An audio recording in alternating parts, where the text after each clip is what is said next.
ನಿನ್ನೆ ತುಮಕೂರಿನ ಮದುವೆ ಮಂಟಪವೊಂದರಲ್ಲಿ ಹೈ ಡ್ರಾಮಾವೇ ನಡೆದು ಹೋಗಿತ್ತು. ಬೆಂಗಳೂರಿನ ದೈಹಿಕ ಶಿಕ್ಷಕನೊಬ್ಬ ಎರಡನೇ ಮದುವೆಯಾಗೋದಕ್ಕೆ ಹೊರಟಿದ್ದ ಹರಿಪ್ರಸಾದ್ ಅಂತ. ಮೊದಲ ಪತ್ನಿ ಸ್ಥಳಕ್ಕೆ ಬಂದು ಮದುವೆಯನ್ನು ನಿಲ್ಲಿಸಿದ್ರು.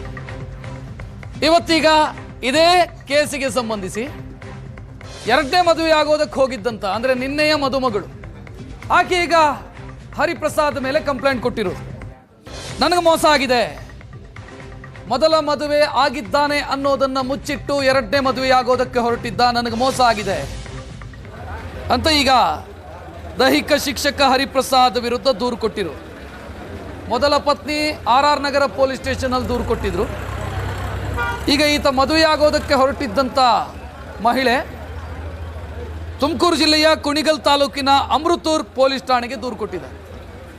ಇವರ ದೂರು, ಹಣ ಚಿನ್ನಾಭರಣ ಎಲ್ಲ ನನ್ನಿಂದ ಪಡ್ಕೊಂಡಿದ್ದಾನೆ ಈತ, ಮದುವೆ ಆಗಿದೆ ಅನ್ನೋದನ್ನು ಮುಚ್ಚಿಟ್ಟಿದ್ದ, ಎರಡನೇ ಮದುವೆ ಆಗೋದಕ್ಕೆ ಬಂದಿದ್ದ, ನನಗೆ ಗೊತ್ತಿರಲಿಲ್ಲ ಇದು ಅಂತ ಇವರು ಕೂಡ ಈಗ ದೂರು ಕೊಟ್ಟಿದ್ದಾರೆ.